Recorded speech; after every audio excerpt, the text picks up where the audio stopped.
Okay, निधि company क्या होता है? निधि कंपनी, निधि कंपनी ये वो है जो आपने मांगा था, नोट्स, मैडम नोट्स दे दीजिए, मैडम नोट्स दे दीजिए, वही है ये, है ना? चलिए, तो निधि कंपनी क्या होता है? Kind of society. No, it is not a society. Kind of क्या, कैसी भी, कुछ भी, कोई सोसाइटी सोसाइटी नहीं है ये। कंपनी, मैं बोल रही हूँ कंपनी और वो बोल रहे हैं कि भाई kind of society. Nidhi company, company है ये। कौन सी कंपनी होती है ये?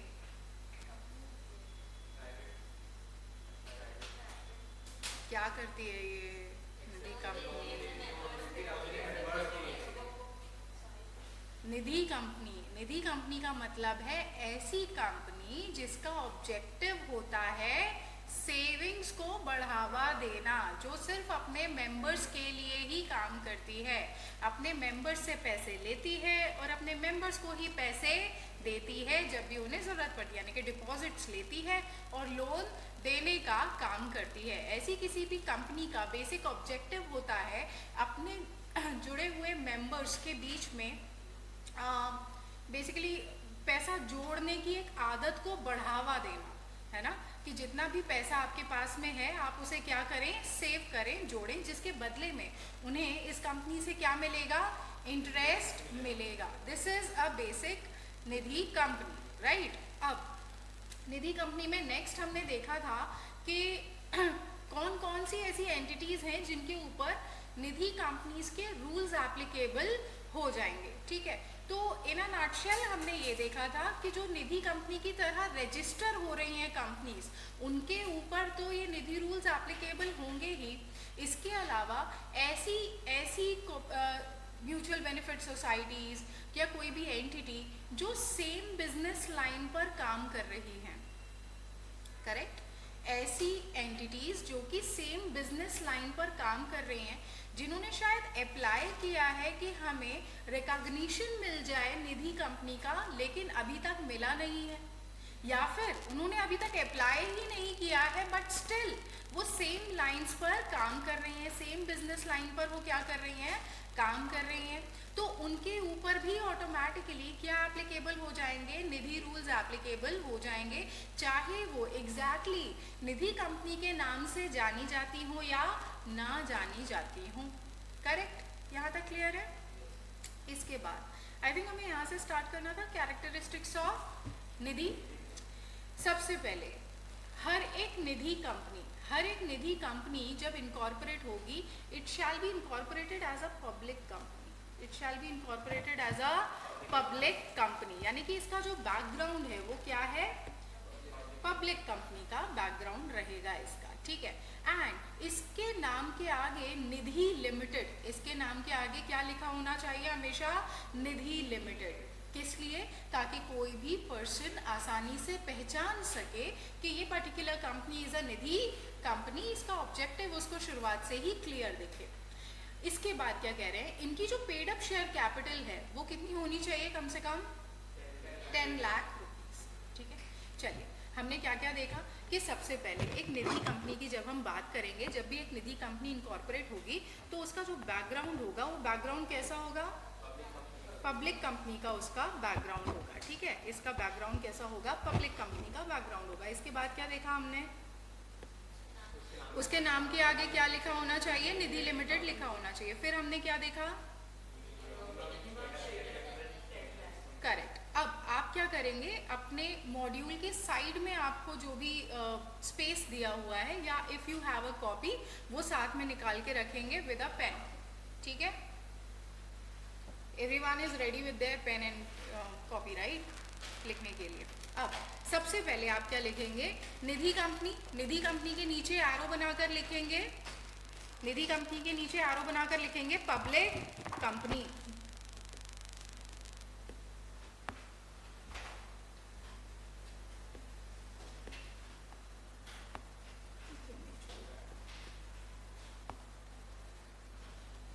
लिखा।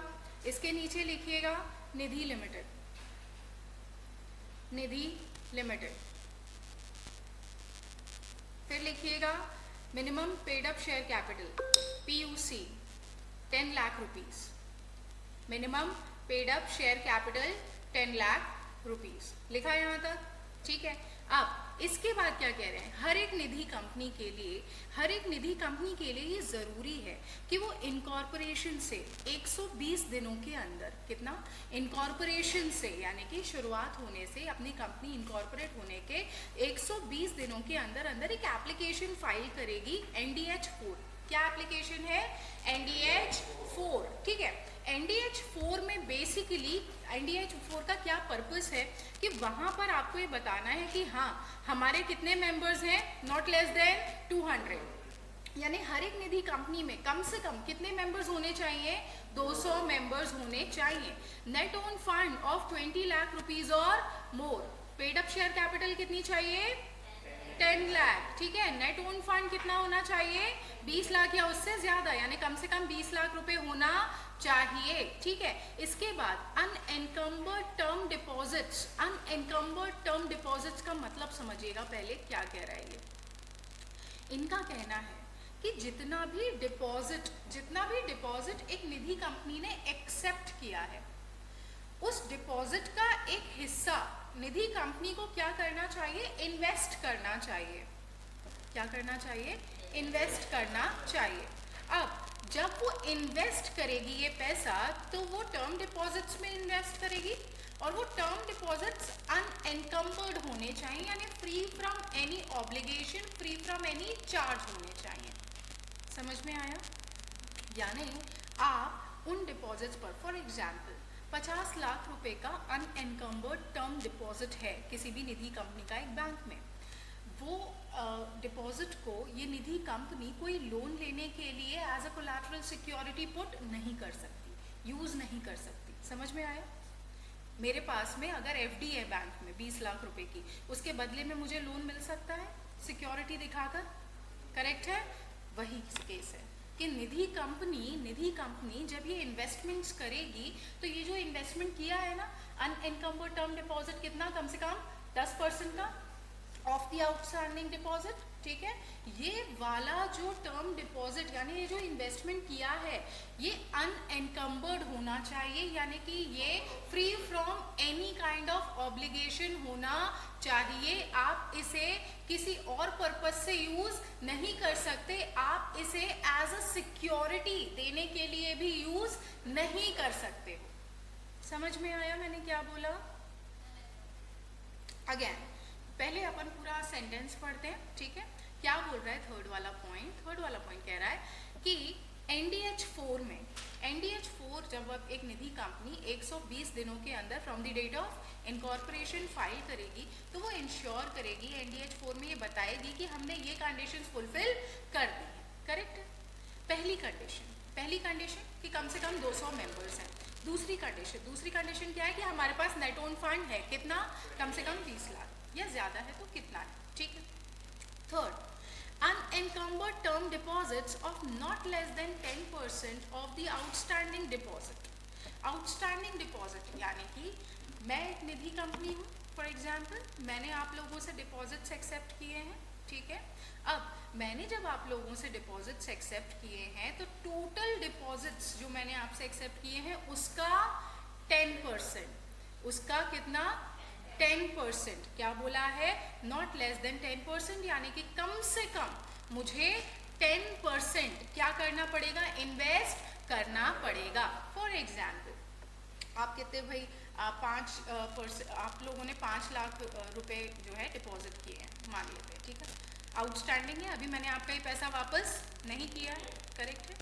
अब यहाँ 5 लाख रुपए का कम से कम 10% मुझे क्या करना पड़ेगा, टर्म डिपॉजिट में इन्वेस्टमेंट करना पड़ेगा, करेक्ट है। और तो ये कितना हुआ, 10%, 50,000 मुझे इन्वेस्ट करना पड़ेगा। और ये जो 50,000 मैंने कहीं और लगाए हैं, मैंने किसी और जगह इन्वेस्ट किए हैं, ये 50,000 को मैं एज अ सिक्योरिटी किसी और को यूज नहीं करने दे सकती कि भैया ये 50,000 का जो है आप सिक्योरिटी की तरह रख लो और मुझे 25,000 का लोन दे दो, नहीं, ये काम नहीं हो सकता। इनके ऊपर, इस 50,000 के ऊपर किसी भी तरीके का कोई भी एनकम्बरेंस नहीं हो सकता, कोई ऑब्लिगेशन नहीं हो सकता। ये फ्री होने चाहिए from any kind of obligation. Got it? पक्का? ओके, नेक्स्ट क्या कह रहे हैं? Ratio of net own fund to deposit of not more than 1:20। एक निधि कंपनी को हमेशा ये ध्यान रखना पड़ेगा कि जो उनका नेट ओन फंड है उसका 20 टाइम्स से ज्यादा वो डिपॉजिट्स एक्सेप्ट नहीं कर सकते। यानी अगर मेरा नेट ओन फंड 1 रुपया है तो मैं 20 रुपये से ज्यादा के डिपॉजिट्स एक्सेप्ट नहीं कर सकती। अगर 1,000 रुपये नेट ओन फंड है तो मैं 20,000 रुपये से ज्यादा डिपॉजिट्स एक्सेप्ट नहीं कर सकती हूँ। ठीक है, हमेशा एक निधि कंपनी को ये रेशो जो है वो मेंटेन करके रखना मैंडेटरी है, कंपल्सरी है। करेक्ट? चलिए अब चार्ट पे कंटिन्यू करते हैं अपन। ठीक है, नेक्स्ट आप लिखेंगे कि उसी के नीचे एक लाइन चेंज कर लेंगे। ठीक है, NDH4 हेडिंग डालेंगे इसकी आप, क्या? NDH4। ठीक है, अब NDH4 में क्या क्या जाता है? ठीक है, NDH4 में हमें क्या क्या बताना पड़ता है? तो सबसे पहले मिनिमम 200 मेंबर्स।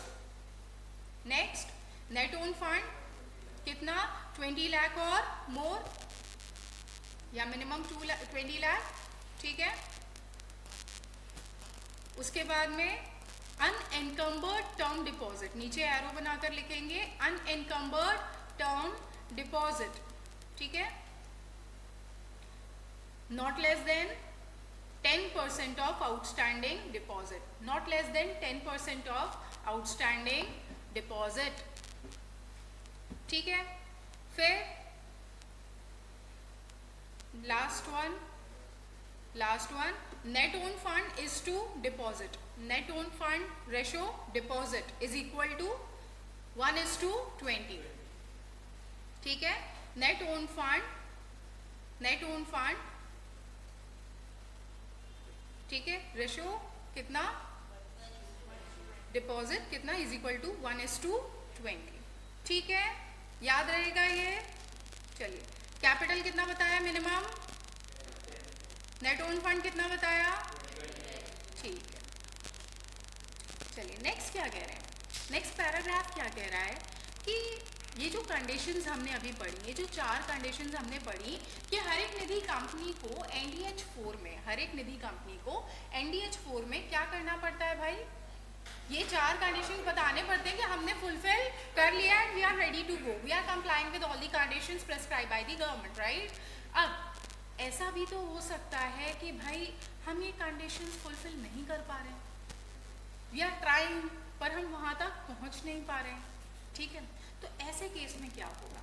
ऐसे केस में कह रहे हैं कि अगर एक निधि कंपनी कंप्लाई नहीं कर पा रही है इन चारों में से कोई भी कंडीशन, ठीक है, तो वो क्या करेगी? With in 30 days from the close of first financial year. First financial year close कब होगा? 31 मार्च को। ठीक है, उधर से कितना? With in 30 days. पहले साल में आपको बोला गया है कि भैया आपको क्या करना है? 120 days from the date of incorporation क्या करना है? ये कंडीशंस फुलफिल कर लेने हैं, लेकिन आप नहीं कर पाए। ठीक है, यानी कि 4 महीने मोटे मोटे निकल गए पर आप ये कंडीशंस फुलफिल नहीं कर पाए हैं। और अब क्या हुआ? क्लोजिंग आ गया इस साल का, अभी तक भी कंडीशंस फुलफिल नहीं हुए हैं। तो ऐसे केस में आपको क्या करना है? With in 30 days from the close of first financial year, यानी कि अप्रैल एंड तक, यानी कि अप्रैल के एंड तक आपको क्या करना है? रीजनल डायरेक्टर को अप्लाई करना है NDH2 में।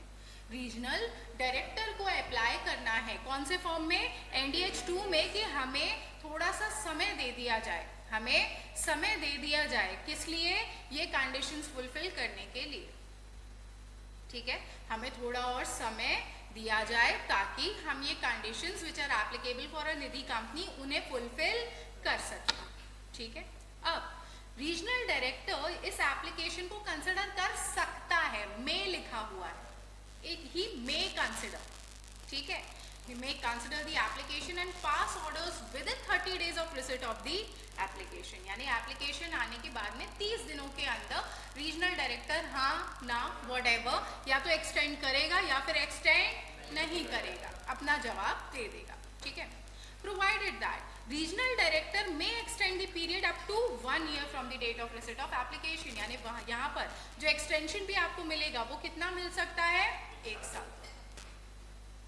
समझ में आया? जवाब रीजनल डायरेक्टर को कितने दिनों के अंदर देना है, 30 डेज के अंदर, करेक्ट है। लेकिन जो एक्सटेंशन है वो कितना दिया जा सकता है, 1 साल तक का। क्लियर? ठीक है, चलिए नेक्स्ट लिख लीजिएगा यहाँ पर NDH2 to regional director, NDH2, ठीक है, उसमें राइट एरो ही बनाना, एक ही लाइन में लिखना, NDH2 right arrow to regional director, ठीक है। उसके बाद लिखिएगा order within 30 days, order within 30 days, इसके बाद right arrow extension up to 1 year, extension up to 1 year, ठीक, क्लियर यहां तक? चलिए नेक्स्ट क्या बोल रहे हैं, शेयर कैपिटल एंड अलॉटमेंट। जैसा कि आपको नाम से ही समझ में आ रहा है कि अब हम बात कर रहे हैं किस बारे में, कि एक निधि कंपनी के जो मेंबर्स हैं उनको शेयर अलॉटमेंट किस बेसिस पर होता है, what are the conditions related to shares in a Nidhi company, ठीक है। चलिए शेयर कैपिटल एंड अलॉटमेंट में सबसे पहले आपसे कह रहे हैं कि कोई भी निधि कंपनी इशू करेगी fully paid up shares, partly paid up shares नहीं चलेगा, फुल्ली पेड अप शेयर्स होने चाहिए of the nominal value of not less than 10 rupees each, यानी कम से कम हर शेयर कितने का होना चाहिए, 10 रुपए का तो होना चाहिए, करेक्ट, ठीक है। नेक्स्ट क्या कह रहे हैं, इसके ऊपर ये जब आप शेयर्स इशू कर रहे हैं इसके ऊपर कोई भी सर्विस चार्ज एप्लीकेबल नहीं होना चाहिए, कोई एडिशनल कॉस्ट एप्लीकेबल नहीं होना चाहिए। Third one, point number C कह रहे हैं allot to each deposit holder, यानी कि जितने भी लोग निधि कंपनी में पैसा डिपॉजिट कर रहे हैं, डिपॉजिट यानी मिनिमम इतना पीरियड तक हमारा पैसा ब्लॉक्ड है, जैसे हम फिक्स डिपॉजिट करते हैं बैंक्स में, वैसे ही निधि कंपनी में लोगों ने 1 साल के लिए, 2 साल के लिए, 3 साल के लिए, डिपेंड्स, क्या किया है, पैसा डिपॉजिट किया है, तो वो क्या कहला रहे हैं, निधि कंपनी के डिपॉजिट होल्डर कहला रहे हैं, करेक्ट है। तो ऐसे डिपॉजिट होल्डर्स के लिए क्या कहा गया है, ऐसे डिपॉजिट होल्डर्स के लिए कह रहे हैं कि कम से कम मिनिमम ऑफ 10 इक्विटी शेयर्स, कम से कम उन्हें किसने लेने चाहिए भाई, 10 इक्विटी शेयर्स उनके पास में होने चाहिए। जो डिपॉजिट होल्डर हैं एक निधि कंपनी के, उनके पास में कम से कम 10 इक्विटी शेयर्स होने चाहिए या 100 रुपए के, मिनिमम 100 रुपए के इक्विटी शेयर्स होने चाहिए। लॉजिक सेम है ना, 100 rupees why, because nominal value कम से कम 10, हाँ बिल्कुल ठीक है, समझ में आया। या तो 10 इक्विटी शेयर्स या मिनिमम 100 रुपए, या फिर मिनिमम 100 रुपए तक के इक्विटी शेयर्स इनके पास में होने चाहिए। किसके पास में होने चाहिए, डिपॉजिट होल्डर्स के पास में। ओके, नेक्स्ट क्या कह रहे हैं, it may be noted that a saving account holder and a recurring deposit account holder. अब ये कौन है, जैसे फिर से हम वैसे ही समझते हैं, आपका एक बैंक में एफडी होता है, हो सकता है एफडी ना हो, सेविंग अकाउंट भी तो होता है। जो एफडी नहीं कहलाता उसका मतलब क्या होता है कि मैं जब चाहूँ तब उसमें से पैसे निकाल सकती हूँ, वो ब्लॉक्ड नहीं है, एफडी ब्लॉक्ड होता है। एफडी ब्लॉक्ड पैसा, हाँ कि भैया आपको तोड़वानी पड़ेगी अब एफडी, ऐसा होता है, करेक्ट है। जब आप एफडी करवा लेते हो तो ऐसा होता है ना, यार एफडी तोड़वानी पड़ेगी, लेकिन मेरे अकाउंट में जो लिक्विड मनी पड़ी हुई है वो सेविंग अकाउंट है, करेक्ट है। वैसे निधि कंपनी में क्या होता है, सेविंग अकाउंट है, यानी कि वो पैसा मेरा ब्लॉक नहीं है, वो सेविंग अकाउंट में है। तभी तो ऐसा होता है ना, सेविंग अकाउंट में आपको इंटरेस्ट कम मिलता है, एफडी में इंटरेस्ट ज्यादा मिलता है, करेक्ट है। अब रेकरिंग अकाउंट क्या होता है, हाँ, जैसे मैंने अपने बैंक में बोल रखा है कि हर महीने में 5,000 रुपए जमा करूंगी, तो मैं कौन हो गई? रेकरिंग डिपॉजिट अकाउंट होल्डर, यानी कि मैं हर महीने पैसा जमा करती हूँ, लाइक एन SIP। ठीक है, मैं बैंक में क्या करती हूँ, पहले महीने 5,000, दूसरे महीने मेरे को 10,000 पे इंटरेस्ट मिलेगा, तीसरे महीने 15,000 पे, फिर 20,000 पे, ऐसे करके मेरा इंटरेस्ट जो है हर महीने बढ़ता जाएगा। इसे हम कहते हैं रेकरिंग डिपॉजिट अकाउंट। करेक्ट है? तो same thing is applicable with a Nidhi company. Correct है? तो यहाँ पर कह रहे हैं कि जो सेविंग अकाउंट होल्डर्स हैं अदर देन डिपॉजिट होल्डर्स, अभी हम डिपॉजिट होल्डर्स की बात नहीं कर रहे हैं, अभी हम किसकी बात कर रहे हैं? सेविंग अकाउंट होल्डर्स की बात कर रहे हैं, अभी हम रेकरिंग डिपॉजिट अकाउंट होल्डर्स की बात कर रहे हैं। उनके केस में इनका कहना है कि इनके पास में कम से कम एक इक्विटी शेयर 10 रुपए का तो होना चाहिए। ठीक, समझ में आया? चलिए अब बनाते हैं चार्ट। ठीक है, ऊपर हेडिंग डालेगा shares, share capital and allotment, share capital and allotment. ठीक है, पहले लिखिए fully paid up shares, fully paid up shares. ठीक है, fully paid up shares, fully paid up shares के बाद में क्या लिखेंगे? Minimum 10 rupees, minimum 10 rupees each, minimum 10 rupees each. ठीक है, deposit holder is equal to minimum 10 equity shares और 100 rupee equity share. Deposit holder is equal to 10 equity share और 100 rupee equity shares. लिख लिया? सर्विस चार्ज वाला is not इतना अलग से लिखने के important, so I am skipping, right. उसके बाद क्या लिखेंगे हम? Saving account holder plus recurring deposit account holder is equal to 1 equity share of ₹10।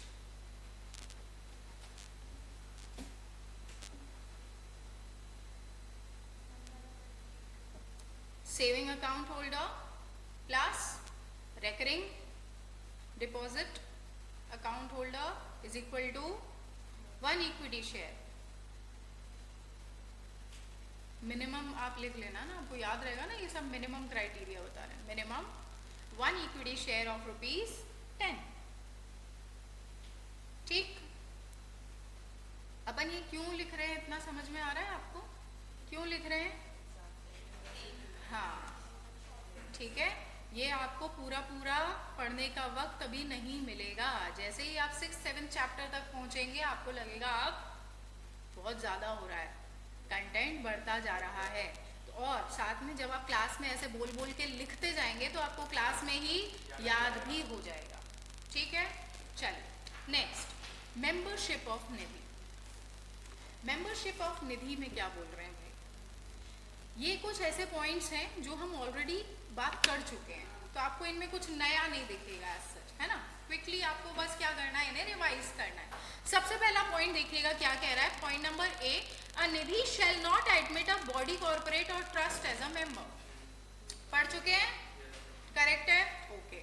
हर एक निधि इंश्योर करेगी कि उसकी जो मेंबरशिप है, यानी उसके जो मेंबर्स हैं वो 200 के नीचे ना जाएं। पढ़ चुके हैं, ओके। नेक्स्ट, एक माइनर जो है वो निधि कंपनी का मेंबर नहीं हो सकता है। पढ़ चुके हैं, ओके।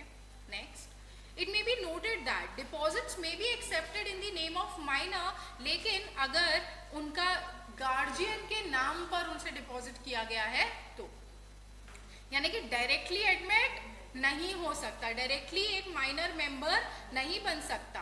करेक्ट है, लेकिन एक गार्जियन जो है उसके लिए जो है डिपॉजिट होल्ड करके रख सकता है। Okay, next. नेक्स्ट क्या कह रहे हैं, ये एक अलग पॉइंट है लास्ट वाला। ये देखिएगा क्या कह रहा है।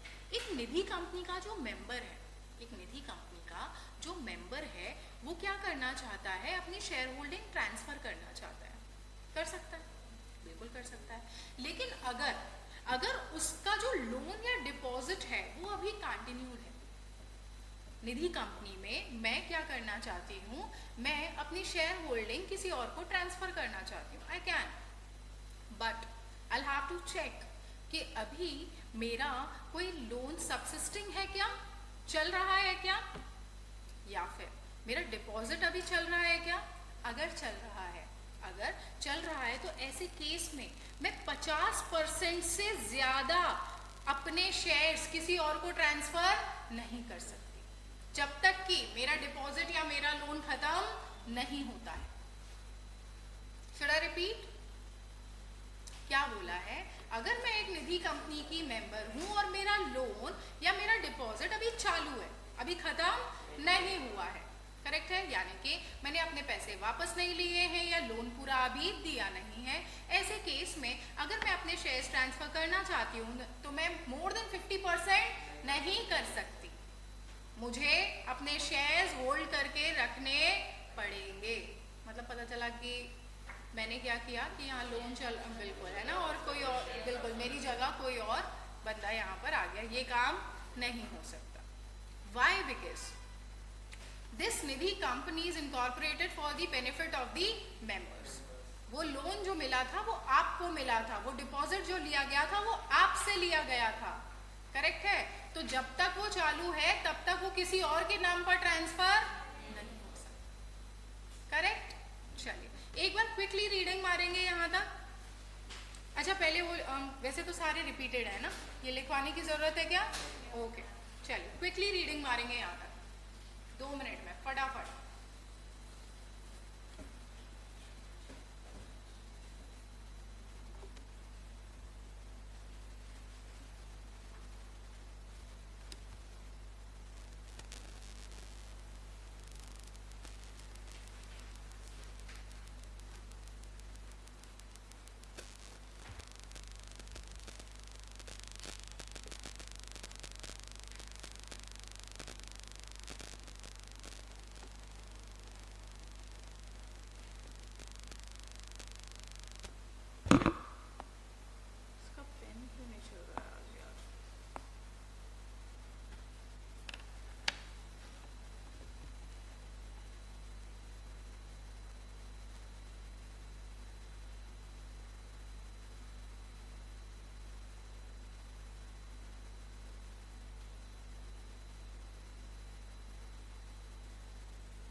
ठीक, चलिए नेक्स्ट हम बात कर रहे हैं ब्रांचेस ऑफ निधि के बारे में। So branches as you all know what is a branch, correct. जैसे एक ही बैंक के क्या होते हैं, अलग अलग एरियाज में ब्रांचेस होते हैं, है ना, for the sake of convenience, right. Okay, तो यहाँ पर निधि के लिए क्या बोल रहे हैं कि निधि ब्रांचेस ओपन कर सकती है क्या? हाँ कर सकती है। सबसे पहला सवाल, क्या एक निधि कंपनी ब्रांचेस ओपन कर सकती है? हाँ कर सकती है। कितनी कर सकती है? कितनी कर सकती है? 3 ब्रांचेस कर सकती है, ठीक है। बस अब इसी कहानी को हमें क्या करना है, आगे बढ़ाना है, ठीक है। एक निधि कंपनी ब्रांचेस ओपन कर सकती है, लेकिन इसकी एक छोटी सी कंडीशन है कि ब्रांचेस ओपन करने का मतलब है कि कहीं ना कहीं आप अपना बिजनेस एक्सपैंड कर रहे हैं, करेक्ट है। तो वो तो तभी हो पाएगा ना अगर आपने प्रॉफिट अर्न किया हो, आपका अच्छा बिजनेस चल रहा हो। तो आपको ये चेक करना पड़ेगा कि पिछले 3 सालों में, 3 फाइनेंशियल ईयर्स में आपने मुनाफा कमाया है या नहीं कमाया है। अगर आपने मुनाफा कंटिन्यूसली पिछले 3 सालों में कमाया है, then you can expand your business, यानी कि आप क्या कर सकते हो, ब्रांचेस ओपन कर सकते हो। कंटिन्यूस 3 फाइनेंशियल ईयर्स, लगातार पिछले 3 सालों में मुनाफा होना चाहिए। अगर हुआ है तो आप क्या कर सकते हैं, ब्रांच खोल सकते हैं, ठीक है। अब कितनी ब्रांचेस ओपन हो सकती है? निधि में open up to 3 branches within the district, within the district 3 branches तक आप खोल सकते हैं डिस्ट्रिक्ट के अंदर। अब नेक्स्ट क्वेश्चन इज, अगर आपको डिस्ट्रिक्ट के अंदर ही 3 से ज्यादा ब्रांचेस खोलनी है, डिस्ट्रिक्ट के बाहर 3 से ज्यादा ब्रांचेस ओपन करनी है, तो क्या आप कर सकते हैं? कर सकते हैं, लेकिन उसके लिए क्या लगेगा? अप्रूवल लगेगा, परमिशन लगेगी, बिल्कुल ठीक है। नेक्स्ट पॉइंट क्या कह रहा है कि अगर कोई भी निधि कंपनी चाहती है 3 से ज्यादा ब्रांचेस ओपन करना विद इन द डिस्ट्रिक्ट या फिर आउटसाइड द डिस्ट्रिक्ट, ठीक है, it shall obtain the prior permission of regional director. कौन से फॉर्म में? NDH 2 में, ठीक है। और जितनी भी, जब भी, जो भी ब्रांच ऑफिसेस एक निधि कंपनी खोलेगी उसका भी इंटीमेशन देना पड़ेगा with in 30 days of such opening with every detail कि हमने इतने ब्रांच ऑफिस यहाँ पर ओपन किए हैं, this is the address, this are the details, ठीक है। किसको बताना है? रीजनल डायरेक्टर से आपको परमिशन लेना है, सारे इंटीमेशंस आपको यहाँ पर देने पड़ेंगे ब्रांच ऑफिस खोलने के बाद में भी, राइट। चलिए, अब हमने बोला कि डिस्ट्रिक्ट के अंदर भी 3 से ज्यादा हो सकता है, डिस्ट्रिक्ट के बाहर भी, लेकिन with in the same state. But एक स्टेट के अंदर रहते रहते ही आप अपने ब्रांच ऑफिसेस खोल सकते हो, ठीक है। निधि shall not open branches outside the state where its registered office is situated। आप अपने स्टेट के बाहर ब्रांच ऑफिस एक्सपैंड नहीं कर सकते, ठीक है, समझ में आया? चलिए नेक्स्ट क्या कह रहे हैं? अब ऐसा भी तो हो सकता है कि कभी कोई निधि कंपनी अपना ब्रांच बंद करना चाहती है। सॉरी, एक पॉइंट आपका स्किप हो गया। Nidhi shall not open branches unless financial statements और जो एनुअल फाइलिंग है साल भर की वो अप टू डेट होनी चाहिए। पता चला आप कंप्लायंसेस नहीं कर रहे हैं और ब्रांचेस ओपन करना चाह रहे हैं, नहीं, ब्रांच ओपन करना है तो पहले कंप्लायंसेस करने पड़ेंगे। Okay, next point. अब एक निधि कंपनी है जो अपना कोई ब्रांच बंद करना चाहती है, ठीक है, तो वो ब्रांच बंद करने के लिए आपको सबसे पहले ये प्लान, ये प्रपोजल दिखाना पड़ेगा, समझाना पड़ेगा कि व्हाट इज योर प्लान, कि आप लोन वापस कैसे ले रहे हो सारा बंद करने के पहले। जो पैसा आपने बांट रखा है मार्केट में वो वापस कैसे आएगा, कितने टाइम में आएगा, कितना गया है, कितना आएगा। डिपॉजिट्स आपने जो लोगों के रखे हुए हैं वो दे दिए हैं क्या, नहीं दिए हैं, तो वो कब तक दिए जाएंगे। The whole proposal, the whole plan should have these details regarding the loans and deposits by the Nidhi company, ठीक है।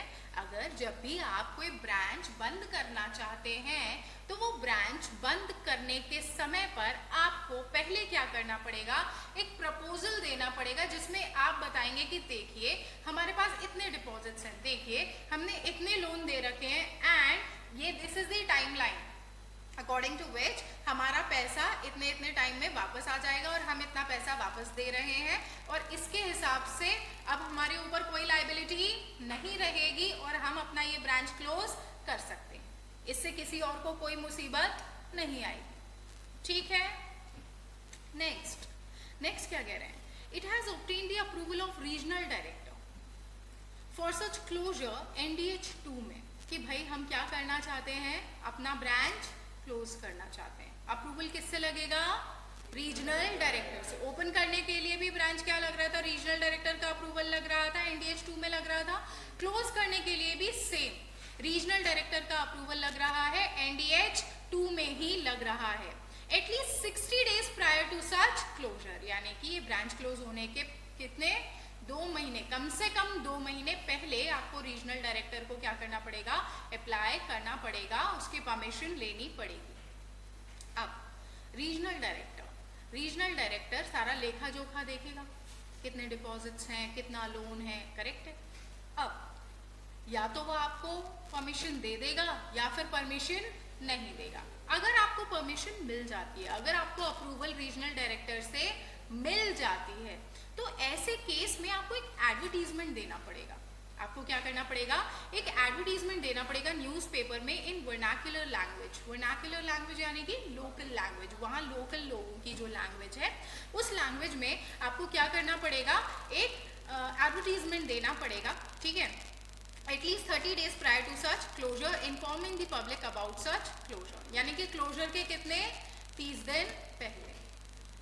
क्या एडवर्टीजमेंट है ये बता रहे हैं कि हम लोग क्या करने वाले हैं, ये ब्रांच बंद करने वाले हैं। क्या लॉजिक है इसका, सो दैट बिल्कुल लोगों को पता चल जाए कि ब्रांच बंद होने वाली है, अगर उनका कुछ भी लेना देना बचा है, बिल्कुल, तो वो क्या कर सकते हैं, क्वेश्चन पुट अप कर सकते हैं कि भाई पहले ये काम हमारा होना चाहिए बिफोर दी क्लोजर। करेक्ट है?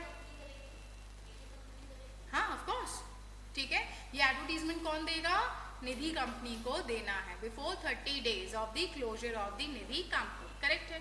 फिर क्या कह रहे हैं, ये जो एडवर्टीजमेंट आपने दिया है, ये जो एडवर्टीजमेंट आपने दिया है ना वर्नाक्युलर लैंग्वेज में, है ना, ये आपको फिक्स करना पड़ेगा, ये आपको लगाना पड़ेगा कहाँ पर? निधि कंपनी के नोटिस बोर्ड पे for a period of 30 days। ऊपर क्या था? क्लोजर के 30 दिन पहले एडवर्टीजमेंट देना पड़ेगा। नीचे क्या बोल रहे हैं? 30 दिन तक वो नोटिस बोर्ड पे रहना चाहिए, चिपका हुआ रहना चाहिए, सो दैट जो लोग आ जा रहे हैं, अगर उन्होंने न्यूज़पेपर में नहीं देखा तो वो आते जाते ये एडवर्टीजमेंट देख लें। करेक्ट? ओके, नेक्स्ट क्या कह रहे हैं, इंटीमेशन देना पड़ेगा फाइनली रजिस्ट्रार को आपको within 30 days of such closure. जब क्लोजर हो जाता है उसके 30 दिनों के अंदर आपको बताना पड़ेगा रजिस्ट्रार को कि ये ब्रांच जो है वो बंद हो गई। ठीक है, यहाँ तक क्लियर है? एक बार क्विकली रीडिंग मारेंगे ब्रांचेस ऑफ निधि पूरा। कितने ब्रांचेस हो सकते हैं? With in the district. इससे ज्यादा रखने हैं तो आपको NDH2 में अप्लाई करना पड़ेगा। किसको अप्लाई करना पड़ेगा? रीजनल डायरेक्टर को अप्लाई करना पड़ेगा। स्टेट के बाहर रख सकते हैं क्या ब्रांचेस? नहीं रख सकते। Within the same state ही आप क्या कर सकते हैं? ब्रांचेस ओपन कर सकते हैं। उसके लिए क्या कंपलसरी है कि आपने up to date annual filing कर रखी हो, पिछले 3 सालों में कंटिन्यूसली आपका प्रॉफिट होना चाहिए। ठीक है, बिल्कुल। इसके बाद में हमने क्या देखा कि अगर आप क्लोज करना चाहते हैं कोई भी ब्रांच, तो वो क्लोज करने के लिए आपको क्या करना पड़ेगा? अपने लोन्स और डिपॉजिट्स का लेखा जोखा दिखाना पड़ेगा कि how are you planning to pay off the deposits and how are you planning to get back the money given on loan. ठीक है, इसके बाद में आपको क्या करना पड़ेगा कि भाई एक एडवर्टीजमेंट देना पड़ेगा, है ना, परमिशन मिल जाती है रीजनल डायरेक्टर की अगर NDH2 से, आपको एडवर्टीजमेंट देना पड़ेगा किसमें? वर्नाक्युलर लैंग्वेज में, न्यूज़पेपर में। ठीक है, about the closure of the branch. ठीक है, नेक्स्ट क्या होगा? ये जो एडवर्टीजमेंट आपने दिया है वो आपको अपने निधि कंपनी के नोटिस बोर्ड पर एग्जिबिट करके रखना पड़ेगा for a period of 30 days। And finally after the closure you will have to intimate your registrar regarding the closure of the branch. Now quickly 2 minute के अंदर prepare the chart by yourself.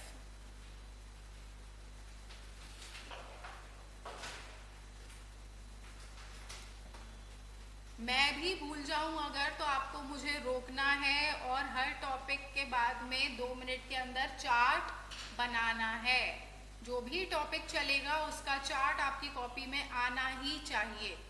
ठीक है, चलिए फटाफट जो भी pointers अभी हमने डिस्कस किए वैसे ही एरो बनाकर चार्ट बनाइए फटाफट।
ऑनलाइन वाले बच्चे भी साथ में लिखते जाएं, चार्ट्स बनाते जाएं।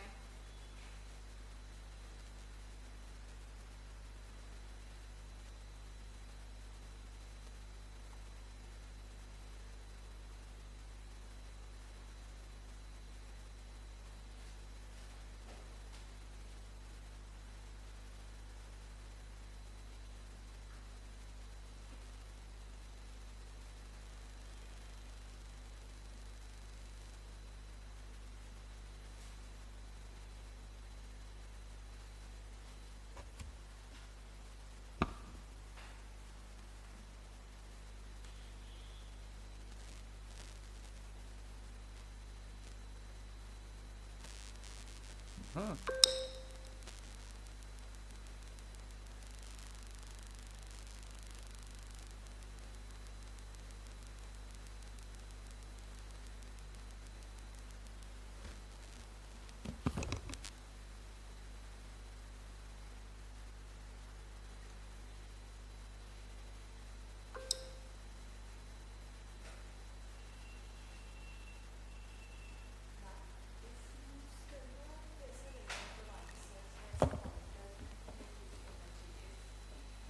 इफ यानी कि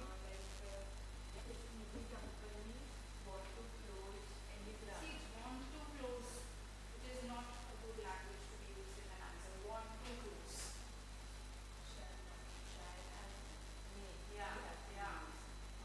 आगे कैसे होगा जब आप बार बार एक स्टेटमेंट पढ़ोगे ना, आपके बोलने में ही आप want to आएगा ही। Because if you write want to, तो वो तुमने प्रोविजन सही लिखा है, लेकिन जब मैं पढ़ रही हूँ मुझे ना I getting my point. Impressive writing. Then how to find this?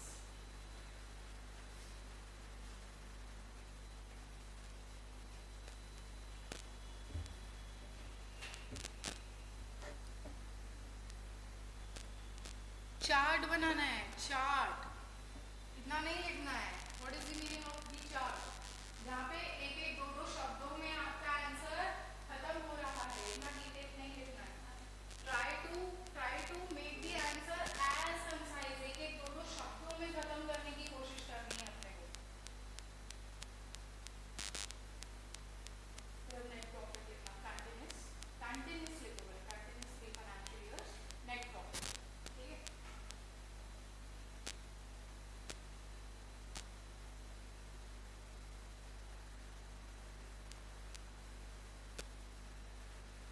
अब जैसे यहाँ पे फॉर्म एंगेज टू गर्ल,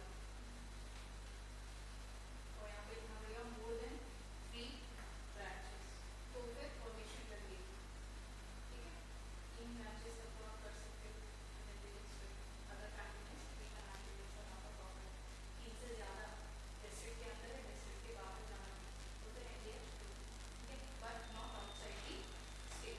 ये 3 चीज़ें आप छूट गई हैं।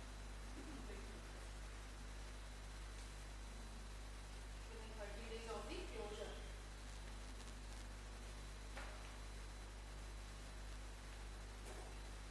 अब देखो आप जैसे पूरे पूरे सेंटेंसेस लिख रहे हो ना, ये पता है क्या हो रहा है? ये डिटेल्ड आंसर बन रहा है। अप्लाई नहीं है ना, इट इज ऑब्वियस। फॉर्म का मतलब क्या है? Form has to be applied. What is the need to write apply, right? तो अपने को क्या करना है? आप समझिए मैं क्या करवाना चाह रही हूँ आपसे।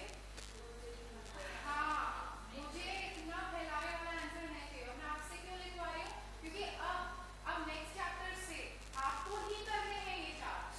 मैं आपको बोलती जाऊंगी और आपको साथ साथ में चार्ट्स बनाते जाने हैं कॉपी में, करेक्ट है? तो मेरा ये कहना है कि ये जो स्टेटमेंट बन रहा है, सेंटेंसेस बन रहे हैं, मुझे सेंटेंसेस नहीं चाहिए, ठीक है। फ्लो चार्ट बनाया ना हमने कितने क्लासेस में, कभी ऐसा चाहिए बनाया नहीं, ऐसा नहीं चाहिए। हाँ बनाया।